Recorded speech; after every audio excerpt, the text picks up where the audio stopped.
PM ने कहा कि हम जैसे हनुमान जी ने राक्षसों से कठोरता से लड़ा, वैसे ही हम भ्रष्टाचारी।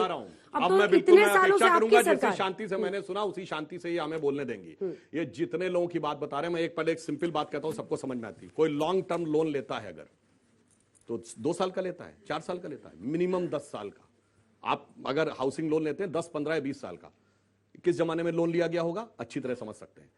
ये 16 मई 2014 से पहले एक कागज दिखा दें जो उनके खिलाफ हो।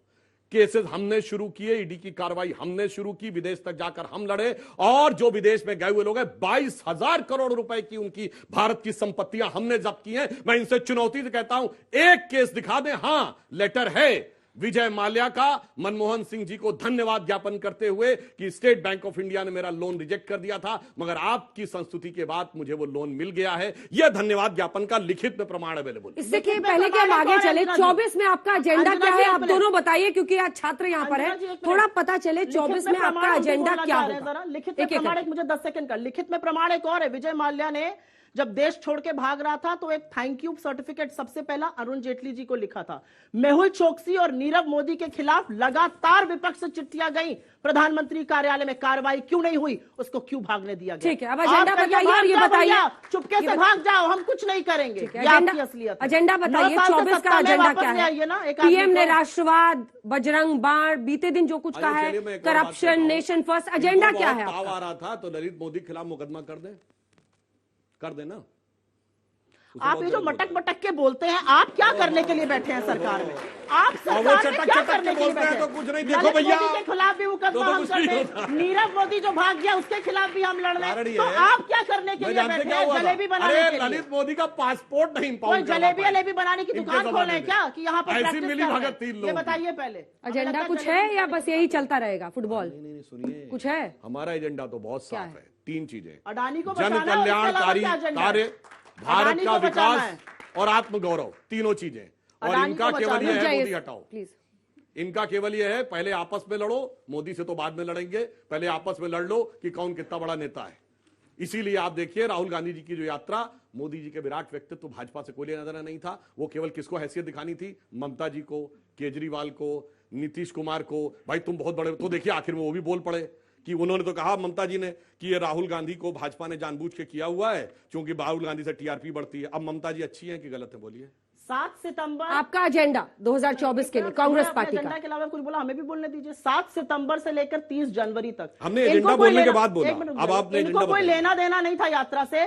उठा लीजिएगा फेसबुक या उठा लीजिएगा इनका कोई भी सोशल मीडिया का हैंडल, हर रोज ये भारत जोड़ो यात्रा के बारे में ही बात करते थे, लेकिन कोई लेना देना नहीं था। झूठ प्रसारित करना था, इतने ऑब्सेस थे क्योंकि पांवों के तले से जमीन खिसक गई थी। इनके तो जो साहब वो किसी से मिलते नहीं है, इनके गले पे हाथ नहीं रखते।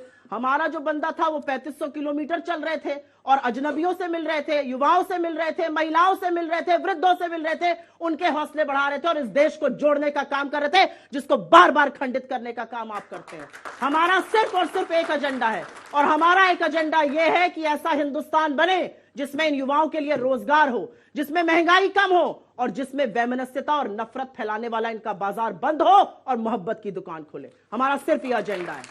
अगर इनका ईमानदारी से एजेंडा था तो इनको कह रही है रामनवमी पर जितनी हिंसा हुई उसके पीछे भी बीजेपी है। बात का अगर इनका ईमानदारी से एजेंडा था तो इन्हें याद रखना चाहिए कि भारत जोड़ो यात्रा की समाप्ति पर दोनों भाई बहन कश्मीर में जिस प्रेमपूर्ण सानिध्यपूर्ण माहौल में बर्फ के गोले फेंक रहे थे, मोदी जी और अमित शाह जी को धन्यवाद देना चाहिए। वहां आर्मी के सामने पत्थर फेंके जाते थे। 26 जनवरी और 15 अगस्त को लाल किले के 26 जनवरी और 15 अगस्त को लाल चौक के ऊपर झंडा फहराने की किसी की हैसियत नहीं थी। आज डल लेक के ऊपर इतने लगे हुए, धन्यवाद देना चाहिए। आज वो आप भारत सुरक्षा, भारत जोड़ो यात्रा पूरी कर पाए तो मोदी जी की वजह से।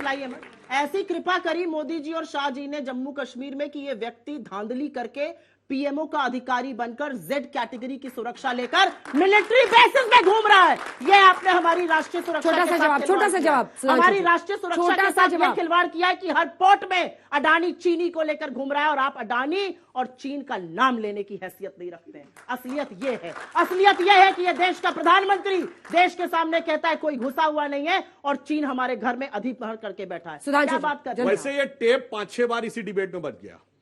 ये 5-6 सेंटेंस बार बार होते रहे। मैं कहना चाह रहा हूं, जवाब आप एक बार भी नहीं दे पाए, ये कहा है 5-6 बार में भी चीन ने जवाब तो- नहीं दे पाए, अरे एक भाई, बार भी जवाब फिर नहीं दे देखिए, पाए। फिर डिस्कशन। अरे आपको लास्ट हकीकत वर्ड में दे तो दिया जानते जाएगा ना, क्या इसलिए है? बोल रही हूँ बीच हकीकत में में। तो स्थिति ये है, लास्ट हमने वर्ड ना चीन मिल को जाए। कहां किया है, लाके लास्ट हम वर्ड आपको की बताते कोशिश में हैं। हूं। आज चीन की स्थिति यह है कि धारा 370 पे वो सर के बल खड़ा हो गया, संयुक्त राष्ट्र संघ में हाँ, एक नहीं ला चीन की पाया स्थिति प्रस्ताव। यह है कि आज 100 चीन की बिलियन डॉलर स्थिति यह है का कि मिसाइल deficit है। टेक्नोलॉजी आज कंट्रोल चीन में हम की स्थिति सदस्य यह है बने, कि वो फिर चिल्लाने लगे अरुणाचल यहाँ बीच में, हमारी फिर चीन ने जगहों का चिल्लाने नाम लगे बीच बदलता है, में। 11 और सुनिए, जगहों का नाम बदला। आप कुछ कहेंगे उस पे? चीन ने 11 जगहों का परसों अरुणाचल में नाम बदला है, आप कुछ कहने की हैसियत रखते हैं? प्रधानमंत्री सुधांशु कुछ जी कहेंगे जल्दी उस से पर? जवाब 3 दीजिए। बार नाम बदला है आखिरी चीन ने लाइन, अरुणाचल में। आखिरी लाइन सुधांशु। सुनिए आखिरी लाइन। आपकी इस अरे वो गठबंधन सिर्फ का- नाम बदलने की हैसियत में रह गया, आपके जमाने में तो नक्शा बदल दिया था।